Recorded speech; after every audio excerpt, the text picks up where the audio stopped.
Bismillahirrahmanirrahim. Alhamdulillahirabbil alamin. Wassallallahu ala sayyidina maulana Muhammadin sayyidil anbiya'i wal mursalin wa habibi rabbil alamin wa ala ashabil akramin wa ahli baitihi tahirin wa azwajit tahirati ummahatil mu'minin wa tabi'ina lahum bi ihsanin ila yaumiddin, amma ba'd. Rabbi yassir wa la tu'assir, Rabbi tammim bil khair. Rabbana ishrah lana sudurana wa yassir lana umurana wa umural muslimin wahlul 'uqdatam min lisanina yafqahu qawlana. Bisanadina al-muttasili ila imamil khatimatil hufaz al-imam Jalaluddin As-Sayyidi rahimahullahu ta'ala wa qaddasallahu sirrahu wa adama nafa'a bi ulumihi wa barakatihi wa nafahatihi wa madatihi wa karamatihi fid dharaini amin. Jami'us Saghir nomor hadis 5315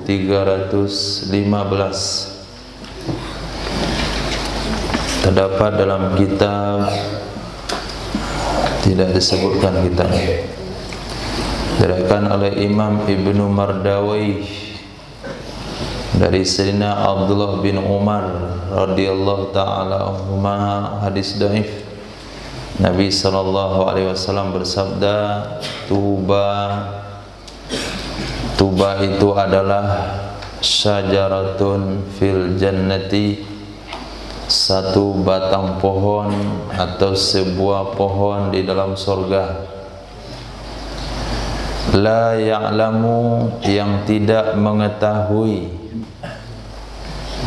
la ya'lamu tulaha, yang tidak mengetahui tingginya pohon, kecuali Allah subhanahu wa ta'ala. Itu disebut dengan kalam mampi lagi muja, mampi lagi muja, mampi lagi nakis. Maka diberi baris sesuai dengan tuntutan kalimat sebelumnya, yaitu fa'ilnya belum ada, maka barisnya setelah illah Allahu. Tidak ada yang mengetahui tingginya pohon kecuali oleh Allah. Fayasirur rakib, maka berjalanlah si pengendara,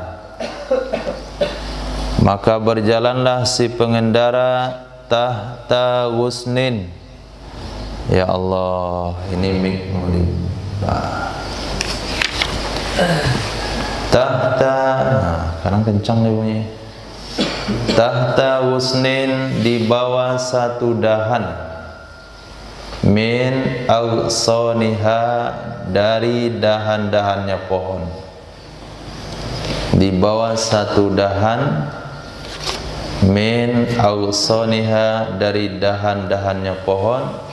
Sab'ina kharifa, selama 70 tahun. Sab'ina, 70 kharifan, tahun. Wa waraquha al-hulalu, daun-daunnya pohon adalah sepasang pakaian. Daun-daunnya pohon adalah al-hulal, sepasang pakaian. Taqa'u alaihi, ada at-tayr di situ. Taqa'u alaihi at-tayr, ada toynya. Di sini kitab saya nggak ada, tapi di sarahnya ada. Taqa'u, bertengger, alaihi, atasnya daun,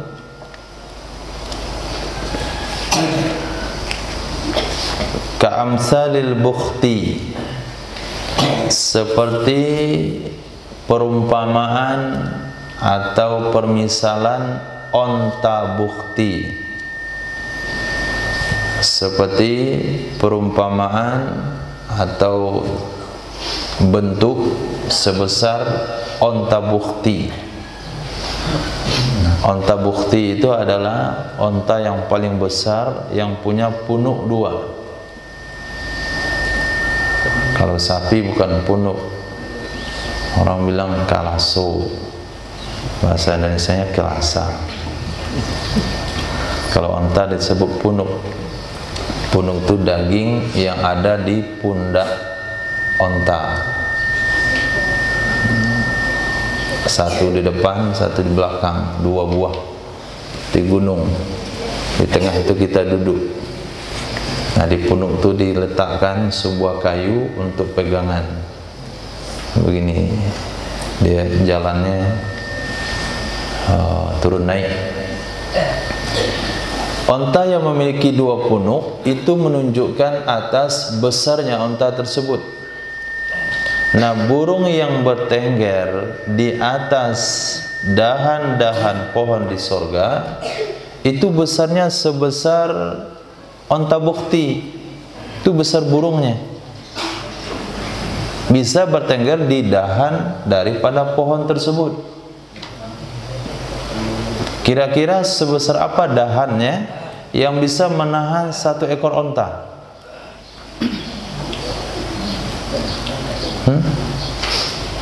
Itu baru dahannya.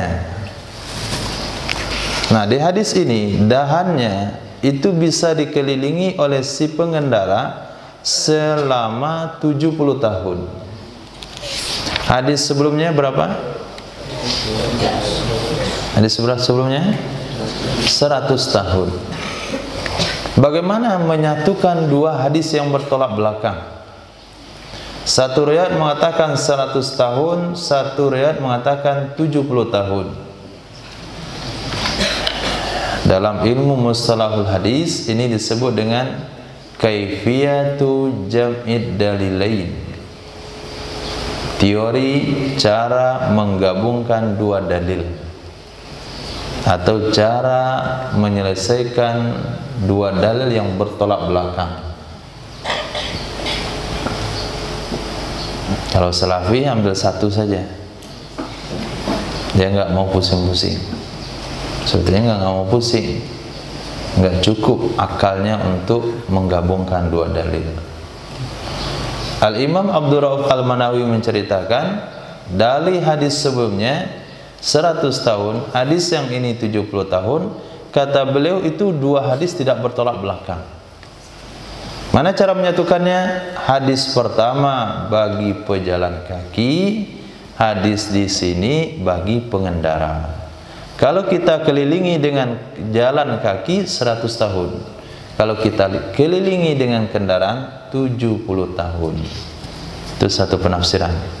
Cara yang kedua adalah hadis yang pertama bagi orang yang cepat, bagi orang yang lambat dalam jalannya. Hadis ini bagi orang yang cepat dalam berjalannya. Kalau sekiranya yang mengelilingi itu adalah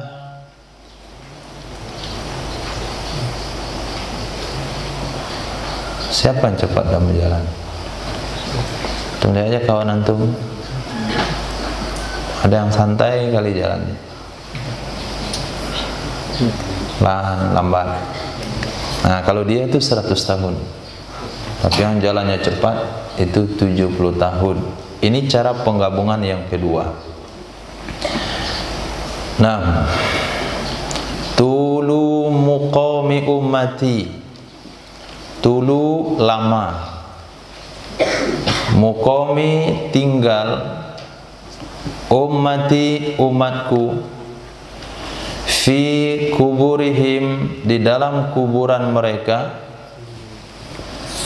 Tamhis itu merupakan penghapus lidzunubihim bagi dosa-dosa mereka. Tamhis itu adalah penghapus bagi dosa-dosa mereka. Umat Nabi SAW yang meninggal tahun 50-an sampai hari ini masih dalam kubur. Lalu ada yang meninggal tahun 2000 masih dalam kubur. Lalu ada yang meninggal tahun 2022 masih di dalam kubur. Maka yang meninggal tahun 50 tersebut lebih lama di dalam kuburnya daripada yang baru kemarin meninggal dunia. Begitu juga yang meninggal di zaman Imam Syafi'i lebih lama lagi. Artinya semakin lama mereka tinggal di dalam kubur, itu semakin besar peluang dosanya diampuni oleh Allah Subhanahu wa taala. Jadi azab kubur, siksaan kubur bagi umat baginda Rasul itu bahagian daripada penghapusan dosa. Tamhis lidzunubihim. Ini bentuk keadilan yang Allah berikan dan keistimewaan umat baginda Nabi sallallahu alaihi wasallam. Nah, hadis dhaif. Talaqul amati, ini jumlah talak budak wanita. Talaqul amati, jumlah talak budak wanita. Tatliqatani, 2 kali talak. Wa iddatuha, iddahnya budak wanita. Haidhatani, 2 kali haid. Ini talak apa?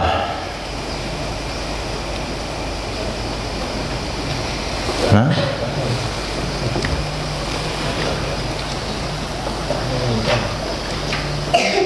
jumlah maksimal. Kalau seorang tersebut wanita, kalau wanita tersebut wanita merdeka, baik suaminya merdeka atau budak sahaya, maka nilai jumlah maksimal cerai talak bagi wanita tersebut adalah 3 kali. Talak pertama masih bisa rujuk selagi dalam masih iddah, selagi masih dalam masa iddah. Maka suaminya ucapkan pada istrinya, raja'tu ilaiki, saya kembali kepada akad nikah denganmu. Itu saja. Kemudian bertengkar lagi, kemudian cerai lagi, jatuh talak 2. Ketika jatuh talak 2, maka si laki-laki dan perempuan tersebut ingin kembali lagi dalam rumah tangga yang sama, maka dia cukup mengatakan raja'tu ilaiki, saya kembali kepadamu. Kemudian terjadi lagi talak yang ketiga. Nah, setelah terjadi talak yang 3, itu tidak ada rujuk lagi. Dan tidak boleh menikah antara laki-laki dengan perempuan tersebut kecuali setelah melewati 5 fase. Fase pertama, Ilyas, fase pertama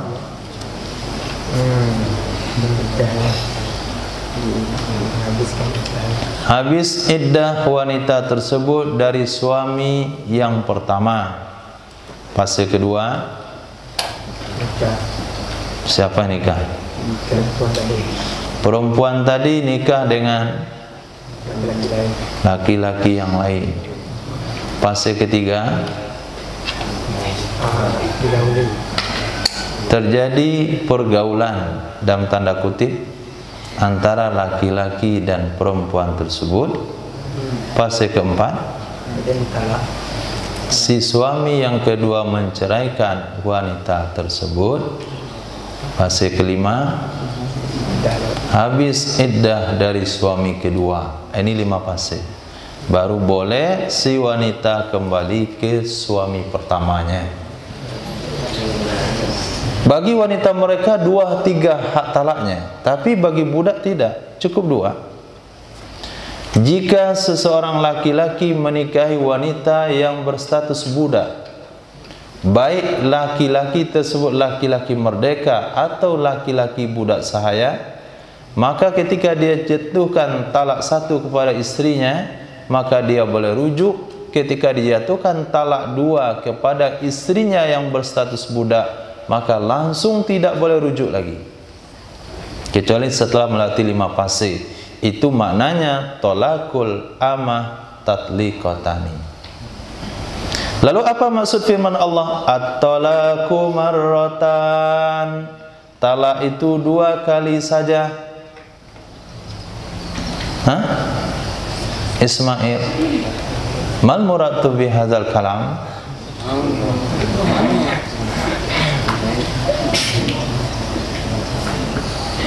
Nggak tahu. Belum belajar tafsir. Sudah belajar tafsir belum? Sudah, kenapa nggak tahu? Nah, at-talaku marratan maksudnya adalah talak yang boleh rujuk hanya 2 kali. Itu mana at-talaku marratan. Talak yang boleh rujuk hanya 2 kali. Kalau 3 kali tidak boleh rujuk lagi. Nah, wa iddatuha, iddahnya wanita sahaya haidhatani, 2 kali haid. Iddahnya budak sahaya itu 2 kali haid. Ketika dia diceraikan oleh suaminya ketika suci, kemudian dia mengalami haid 1 kali, maka berjalanlah 1 iddah. Kemudian dia suci lagi dan keluar haid kali kedua, maka dia dalam penyelesaian iddah. Habis haidnya, habis masa iddahnya. Kalau suaminya tidak rujuk sebelum masa iddah habis, maka dia tidak bisa rujuk lagi, walaupun talak 1 dan 2. Datang suaminya, roja'tu ilaiki, saya rujuk lagi kepadamu. Kata wanita itu, kamu terlambat. Saya sudah selesai menjalani 2 kali haid, maka kamu nggak bisa rujuk lagi. Kalau sekiranya suami istri itu mau menikah, apa solusi yang harus dilakukan? Apakah wanita ini mesti nikah dengan suami baru? Tidak. Cukup dengan mengulang akad nikah baru, menghadirkan 1 wali nikah, 2 saksi laki-laki yang adil, kemudian mahar secukupnya. Itu solusinya.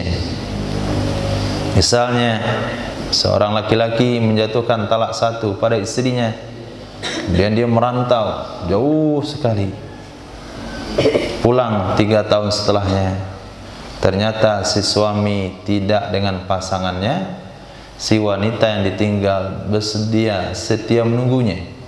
Dia nggak ada suami di 3 tahun yang lalu. Lalu mereka mau menjalin hubungan lagi. Udah habis iddahnya belum? Belum. Udah 3 tahun belum.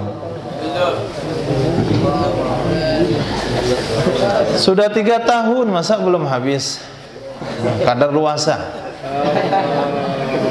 Nah, maka laki-laki itu kita nikahkan, cari walinya. Oh, bapaknya sudah meninggal. Cari kakeknya, kakeknya enggak ada. Cari saudaranya, ternyata masih ada. Kami minta saudaranya untuk hadir, tidak perlu ke KUA. Cukup surat nikah yang 3 tahun yang lalu yang masih disimpan. Maka cukup memperbaharui akad nikah di rumah saja. Minta 2 orang wali, minta 2 orang saksi, Ustaz Galang Sumardi, tambah dengan Zahran Zahrani, 2 orang cukup. Kemudian maharnya Rp10.000. Khalas. Pas selesaikan lakukan walimah dengan beberapa potong goreng pisang, tambah bakwan, syukuran, doa, selesai.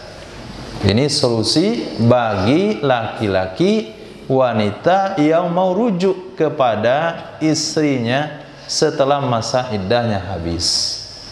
Budak sahaya masa iddahnya habis 2 kali suci.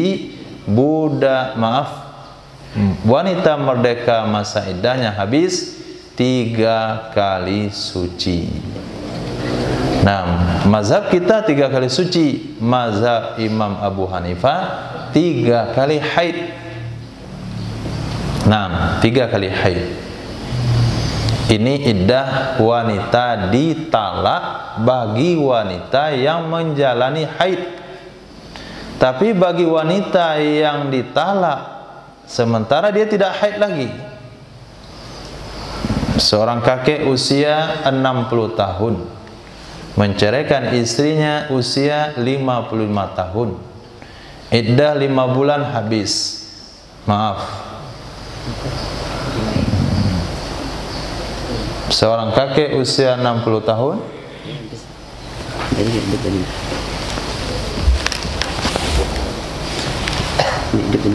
ini bedanya itu yang kemarin malam ya.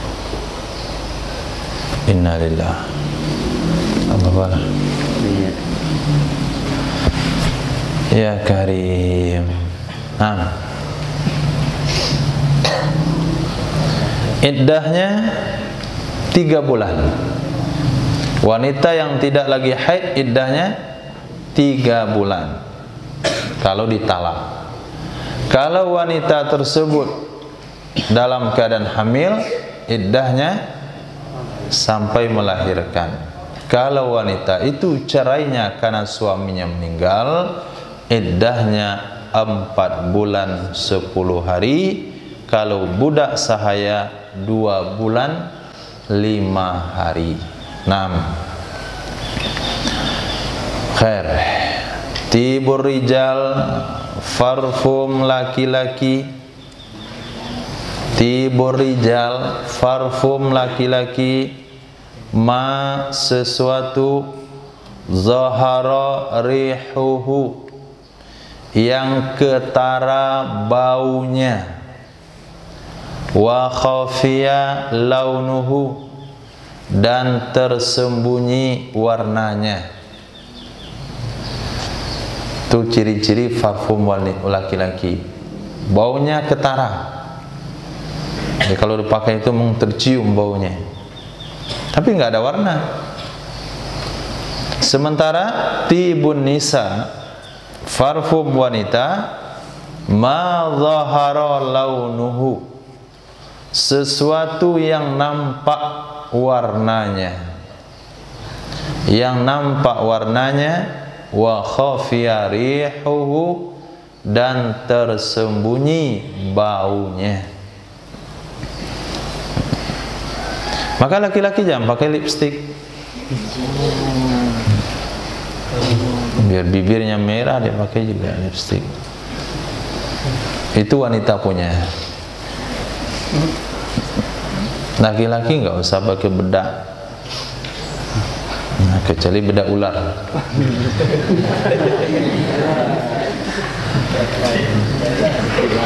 Kemudian laki-laki nggak pakai celak.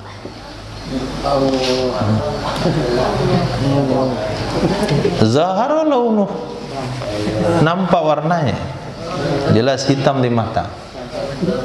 Itu bukan parfumnya laki-laki. Kecuali malam nggak apa-apa, malam.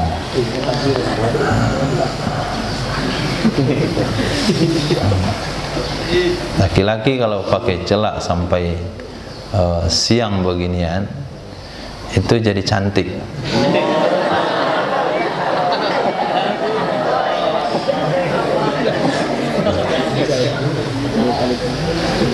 Nah, maka sunnah laki-laki pakai celak sebelum tidur 3 di mata kanan dan 3 di mata kiri. Tapi setelah bangun tidur berusaha dihilangkan semaksimal mungkin bekas pada celak tersebut, kecuali sesuatu yang memang tidak bisa dihilangkan, yang dia menumpuk di pangkal bulu mata. Tapi selagi bisa dilap, masih dilap.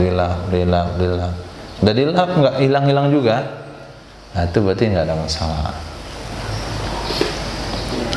Tapi jangan sampai diperbaharui di pagi hari. Nah, apalagi celak sampai ke telinga sini. Nah, itu Fir'aun punya.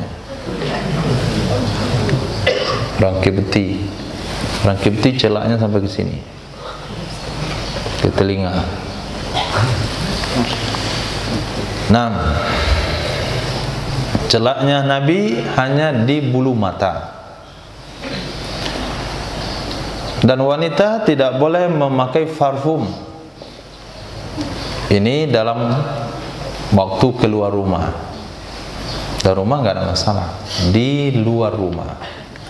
Ketika Sayyidina Abu Hurairah radhiyallahu an berpapasan dengan wanita yang mau berangkat sholat berjamaah ke masjid, maka Sayyidina Abu Hurairah mencium bau parfum dari wanita itu. Sayyidina Abu Hurairah katakan, "Ya amatallah, tatayyabin."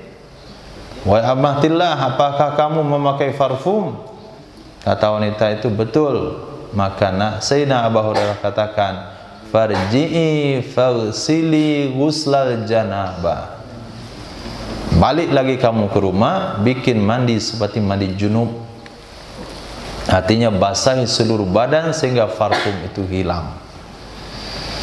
Ini konsep parfum bagi wanita. Bagi laki-laki nggak ada masalah.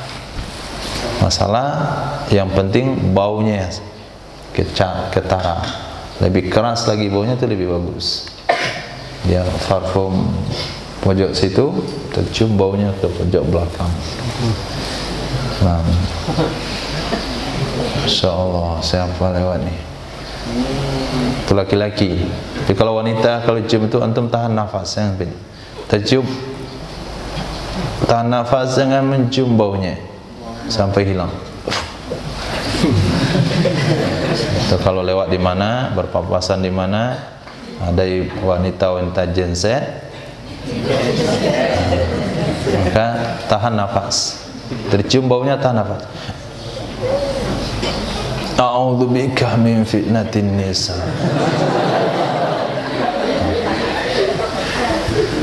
Kalau antum punya mental Sayyidina Abu Hurairah, antum katakan, "Ya amatallah, tatayyabin, farji'i faghsili ghuslal janabah."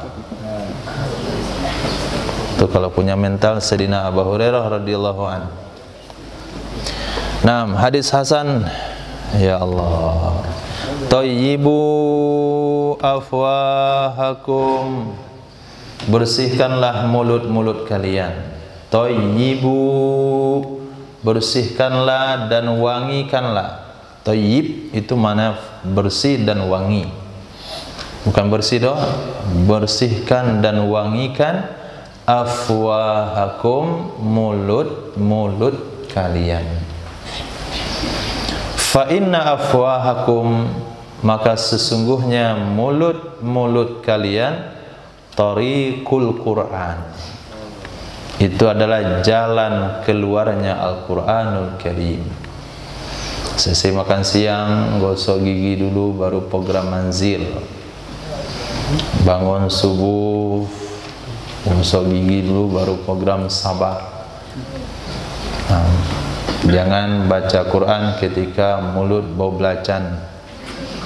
Jangan baca Quran ketika mulut bau ikan asin. Dibersihkan mulut, karena itu adalah lewatnya Al-Quranul Karim. Tayyibu afwahakum bis siwak. Hadis di atas itu memerintahkan untuk membersihkan mulut. Di bawah ditaksis dengan apa dibersihkan. Nabi bersabda, tayyibu, bersihkan dan wangikan afwahakum, mulut-mulut kalian dengan siwak. Siwak itu artinya gosok gigi, bukan memakai kayu siwak, tapi siwak maknanya dengan gosok gigi.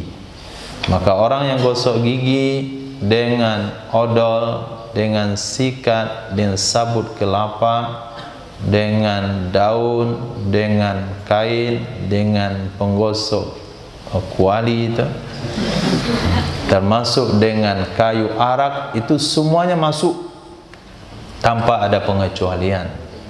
Tapi yang lebih istimewa dari semuanya itu adalah kayu, karena Nabi pergunakan kayu tersebut. Fa innaha turukul Quran, maka sesungguhnya mulut adalah jalan-jalan Al-Quran. Sesungguhnya mulut itu adalah jalan-jalan Al-Quran. Thayyibu sahatikum, bersihkanlah halaman-halaman kalian. Thayyibu, bersihkanlah sahatikum, halaman-halaman kalian. Fa inna, maka sesungguhnya antana, yang paling busuk, itu mana antan, yang paling kotor, as-sahat, halaman-halaman, adalah sahatul Yahud, halaman-halaman bangsa Yahudi. Ini bangsa Yahudi, mereka punya kebiasaan, punya tradisi yang sudah disematkan oleh Allah ke dalam prinsip hidup Yahudi, yaitu halaman rumahnya paling kotor. Halamannya paling kotor dan paling busuk. Maka Nabi bersabda, khaliful Yahud, berbedalah kalian dengan bangsa Yahudi, halaman kalian bersihkan, rapikan, buat lebih nyaman, buat lebih indah. Sampah jangan dibuang sembarangan. Tairu kulli abdin fi unuki. Tairu artinya burung. Kulli abdin, setiap hamba, fi unuki, berada di lehernya. Burung setiap hamba, fi unuki, berada di lehernya. Nah, coba apa penafsirannya Abu Bakar?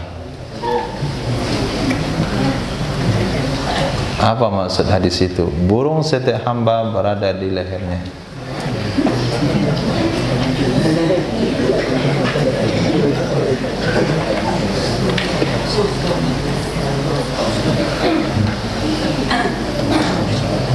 Afri.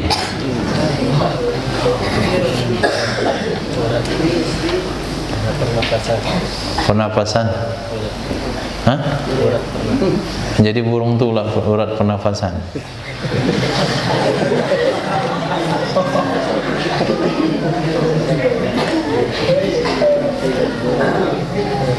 Yang mengantuk.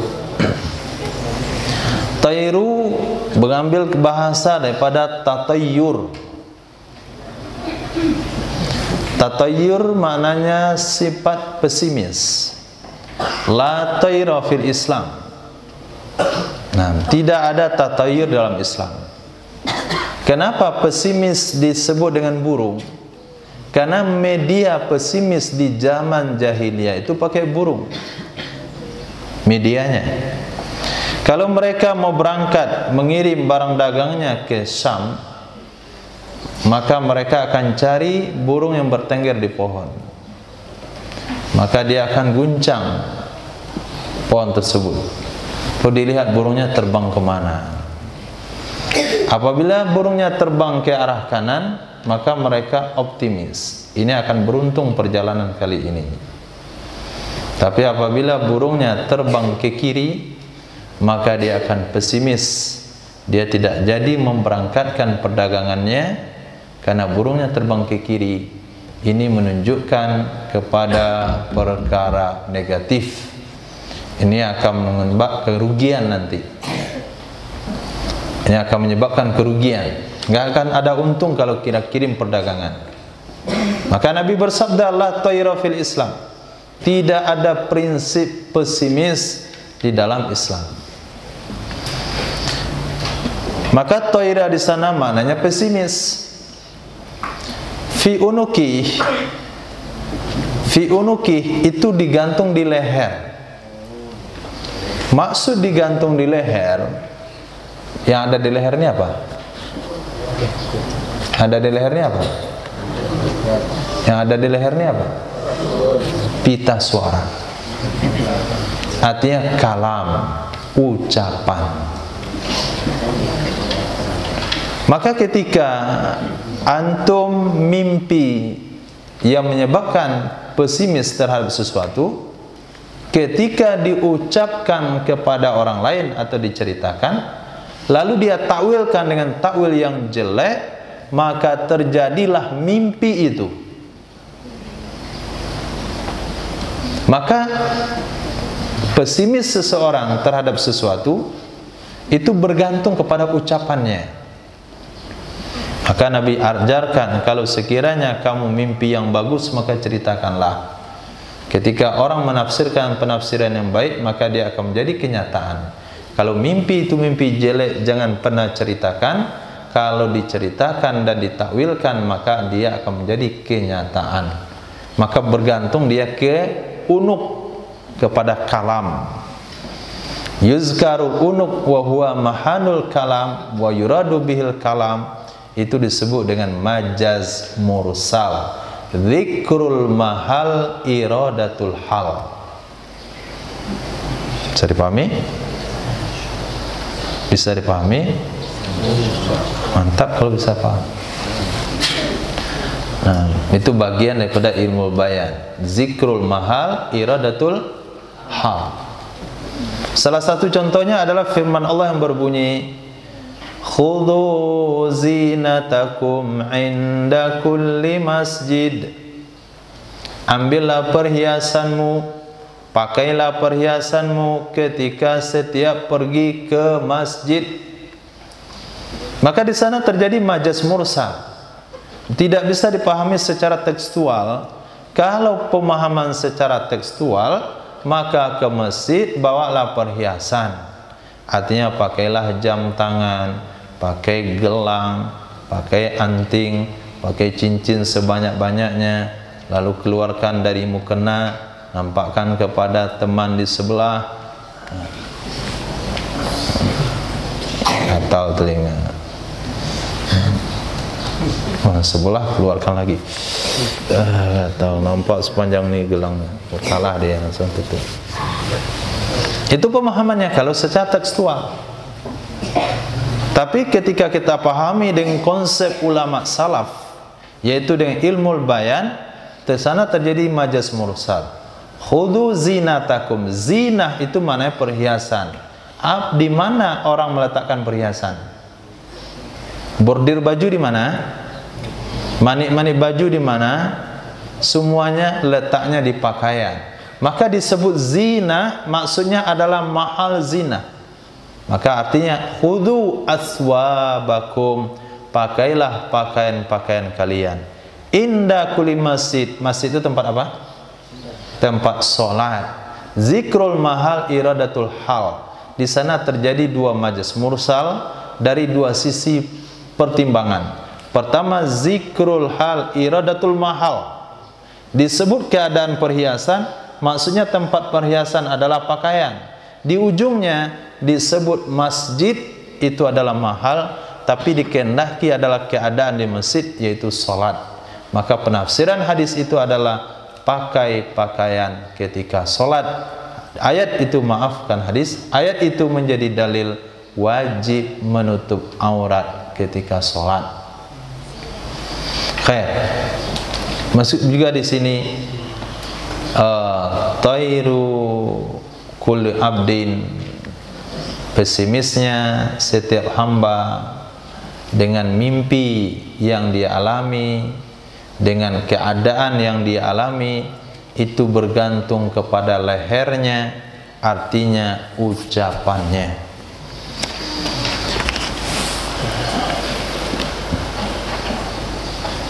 Tinatul mu'taq min tinatil mu'tiq. Tanah si mu'taq, orang yang dimerdekakan oleh Allah Subhanahu wa ta'ala dari api neraka. Min tinatil mu'tiq, itu diambilkan dari tanah zat yang memerdekakan itu sendiri, yaitu Allah Subhanahu wa ta'ala. Tinah itu adalah tanah bahan baku penciptaan manusia. Bahan baku penciptaan manusia yang dibebaskan dari api neraka, yaitu ahlu surga, itu diambil daripada tanahnya muktik, yaitu tanahnya Allah Subhanahu wa ta'ala.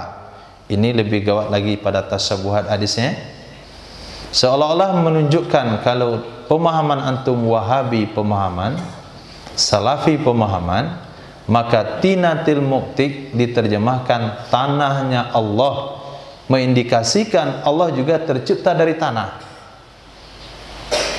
Tapi tidak ada ulama hadis yang menafsirkan seperti itu. Maksud tinah di sini adalah jabalah, kekuasaannya Allah Subhanahu wa ta'ala. Nah, tinatul muktik, tanah muktak, orang yang dimerdekakan. Boleh dua pemahaman, dimerdekakan dari neraka masuk surga. Jangan tidur. Dimerdekakan daripada perbudakan. Yang tahu aja, yang merasa, yang perlu lihat kiri kanan, pokoknya ada. Kalau antum nggak ngantuk berarti bukan antum. Nah, antum ngangguk-ngangguk berarti antum. Nah, tinatul muktak, tanah orang yang dimerdekakan dari api neraka, itu penafsiran pertama. Tanah orang yang dimerdekakan dari perbudakan, itu penafsiran kedua. Itu diciptakan daripada kekuasaan Allah Subhanahu wa ta'ala. Artinya memang Allah yang ingin memerdekakan dia dari api neraka. Memang Allah yang berkehendak memerdekakan dia dari perbudakan. Tidak ada harapan merdeka bagi Sayyidina Abu Hurairah, bagi Sayyidina Bilal bin Rabah radhiyallahu an. Beliau sejak menjadi budak, pasrah menjadi budak, tidak kebayang menjadi orang merdeka, apalagi jadi gubernur. Tapi karena itu kehendak dari Allah Subhanahu wa ta'ala, maka Sayyidina Bilal bin Rabah, yang beliau bertugas sebagai penggiling gandum, datanglah Sayyidina Nabi setiap hari membantu, lalu merasa terbantu. Orang mulia suku Quraisy datang membantu saya, sementara saya budak saya, dan saya orang Habasyah, orang pendatang ke sini. Lalu ditanya, apa yang kamu kehendaki dari saya? Kata Nabi SAW, katakanlah, asyhadu an la ilaha illallah wa asyhadu anna Muhammadar Rasulullah. Ketika dikatakan Sayyidina Bilal bin Rabah disiksa, akhirnya dibeli oleh Sayyidina Abu Bakar As-Siddiq radhiyallahu an, kemudian dimerdekakan. Akhirnya beliau hijrah bersama Nabi SAW, hidup di teras Masjid Madinah, tidak punya rumah, tidak punya makanan, tidak punya keluarga, tidak punya pekerjaan, tidak punya ijazah, tapi belajar dengan Nabi SAW. Akhirnya menjadi gubernur di Dimask. Nah, akhirnya Sayyidina Abu Hurairah ketika jadi gubernur, beliau membersihkan hidungnya dengan sapu tangan. Sapu tangan itu udah keren waktu itu, membersihkan hidung dengan sapu tangan. Wah, Abu Hurairah hari ini sudah bisa membersihkan hidungnya dengan sapu tangan. Dulu beliau itu adalah budak sahaya yang menjadi injakan kaki di atas pundaknya ketika majikannya mau naik kendaraan. Kemudian beliau sempat pingsan di antara mimbar dan pintu Nabi. Orang-orang menginjakkan kakinya ke leher Abu Hurairah karena menganggap dia sedang mengalami sakit sawan, tapi sebetulnya dia lapar. Tapi hari ini dia bisa jadi gubernur. Nah, itu jabalah mintinatil muktik, itu jabalah daripada zat sang pencipta Allah Subhanahu wa ta'ala. Jadi kalau Allah kehendaki dia jadi presiden, dia jadi pejabat, tidak punya latar belakang ilmu politik sekalipun, Allah akan jadikan. Walaupun dia punya ilmu politik yang bagus, dari bawah sampai hendak daripada Allah Subhanahu wa ta'ala. Tayyus thawbi rahatuh, melipat pakaian itu mengistirahatkannya pakaian. Rohah itu waktu istirahat bagi pakaian, itu dengan cara dilipat. Nah, tayyu dilipat. Kalau pakaian tidak dilipat, maka kain itu tidak beristirahat. Kalau dia tidak diistirahatkan, berarti dia seolah-olah selalu dipakai. Kalau selalu dipakai, akan cepat rusaknya dan cepat kumalnya. Maka pakaian-pakaian yang digantung itu akan menyebabkan cepat rusak karena tidak diistirahatkan. Cara mengistirahatkan pakaian yaitu dilipat. Toyu maknanya dilipat, bukan digulung. Yang paham enggak. Bukan dilipat, bukan digulung. Faslun fil muhalla bi'al min hadzal harf. Fasal pada kalimat yang diberi alif lam. Yang diberi alif lam dari ini huruf. Huruf di atas, hadis di atas diawali dengan huruf ta, tapi tanpa alif lam. Sekarang masuk yang pakai alif lam. At-toba, stempel. Toba, stempel, cap. Mu'allakun itu digantung. Di qaimatil arsy, tiang aras. Digantung di tiang aras. Fa idzan tuhikat, maka apabila dilanggar al-hurmah, akan kehormatan Allah atau perkara haram, boleh dua mana.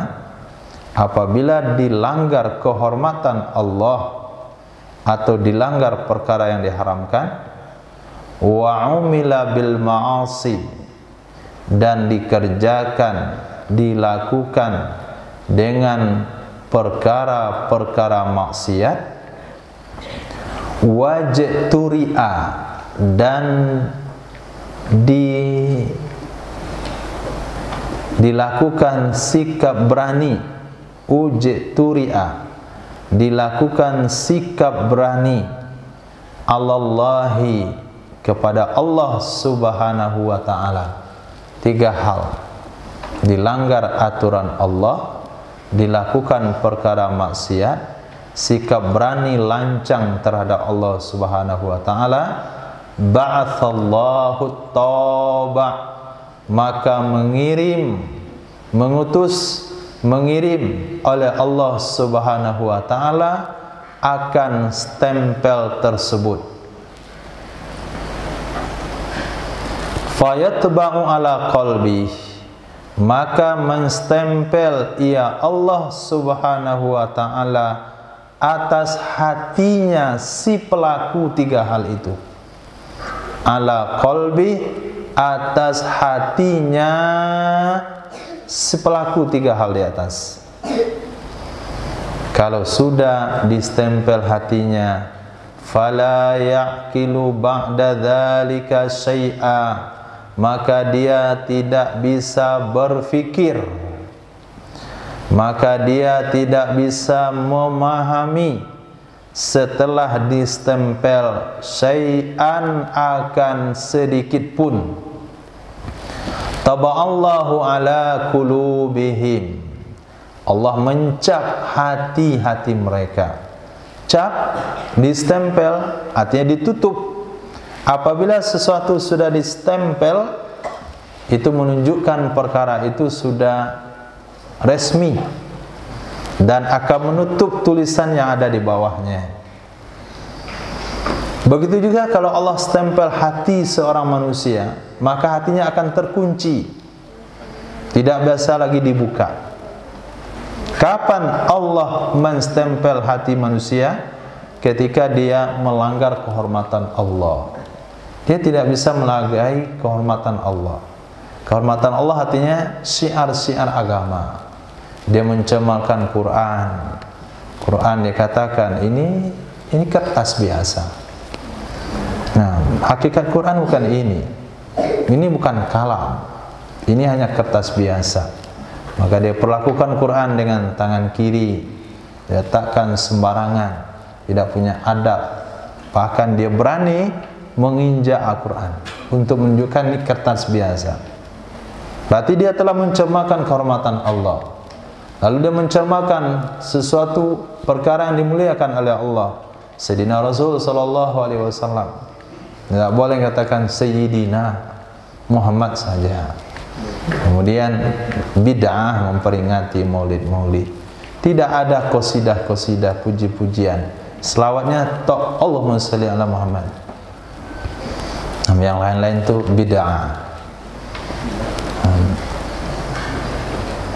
Apalagi tingkat pada liberal, tidak ada lagi bahasa sunnah, tidak lagi ada bahasa kehormatan Nabi.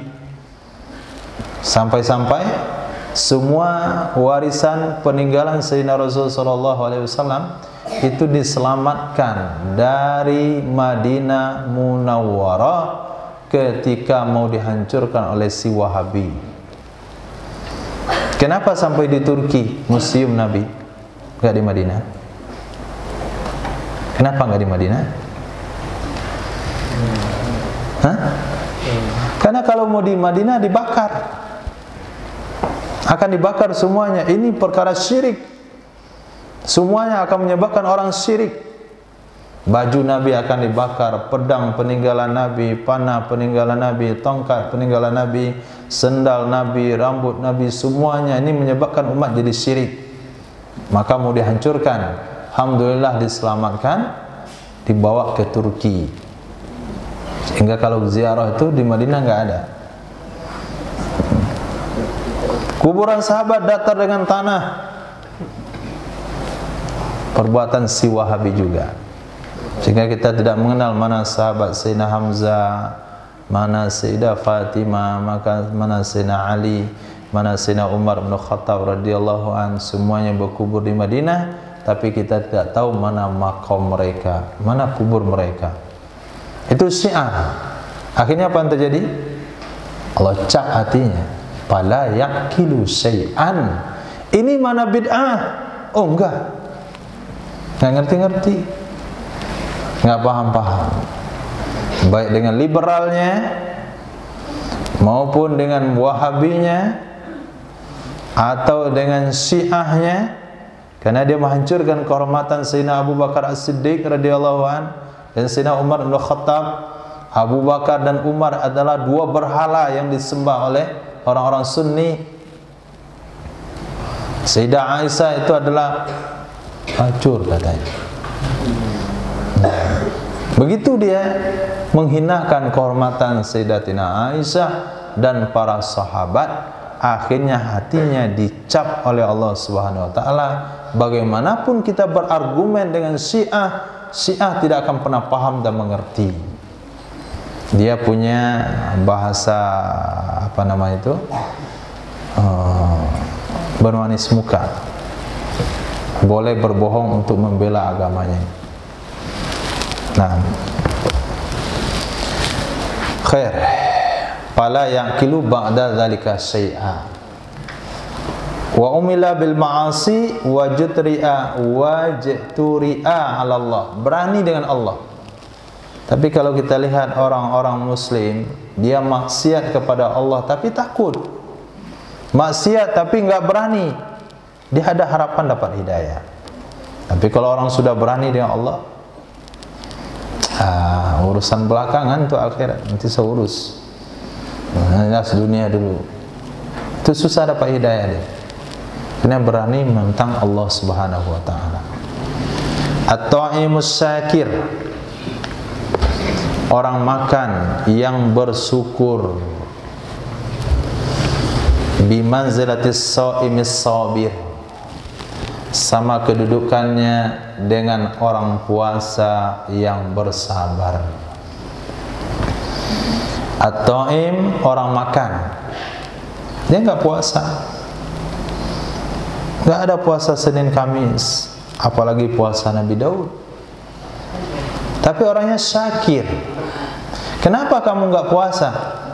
Saya mau optimal dengan belajar, saya mau optimal dengan Quran, saya lebih optimal dengan ibadah. At-ta'imus syakir, saya nggak puasa dalam safar karena ingin membantu orang yang puasa, saya ingin khidmat dalam fisabilillah. Ta'im as-syakir, dia makan, dia niatkan untuk kuat melakukan hal-hal yang berkaitan dengan ibadah, itu namanya syakir. Itu kedudukannya sama dengan orang puasa yang sabar. Bahkan dalam sebuah perjalanan, ketika Nabi melihat ada sebahagian orang-orang yang bersafar, yang dibantu diturunkan dari kendaraannya, berjalan dipayungi oleh kawannya, ketika mau berangkat dinaikkan barang-barangnya di atas ontanya, Nabi mengatakan, kenapa dia? Mereka menjawab, dia puasa wahai Rasulullah. Nabi bersabda, la khaira fis shaumi fis safar, tidak ada nilai kebaikan berpuasa di dalam perjalanan. Ada nilai kebaikan ketika puasa itu mengganggu orang lain. Dia puasa tapi nggak sabar, nggak manzil, lapar, nggak sebeki, nanti beli buka banyak, makan terlambat, masbuk maghrib, masbuk isya karena kebelat buang air besar, kemudian nggak bangun lagi kena kekenyangan tadi bukanya, itu gak ada nilai sama sekali. Maka lebih baik nggak puasa. Yang penting ikut program secara maksimal. Itu hadisnya. At-ta'imus syakir, orang yang makan tapi memaksimalkan ibadah dalam hidupnya, itu sama kedudukannya orang puasa yang sabar. At-ta'imus syakir lahu mislu ajris sha'imis sabir. Apa maksudnya sama kedudukannya? Dijelaskan di hadis yang bawah. Orang yang makan yang bersyukur, lahu baginya mithlu ajris shaimis sabir, seperti pahala orang puasa yang sabar. Dia enggak puasa tapi dapat pahala orang puasa kalau niat dan makannya untuk memaksimalkan khidmat, ibadah, belajar dan sebagainya, perkara-perkara positif di dalam kehidupannya. Titik. Khair, cukup insyaallah.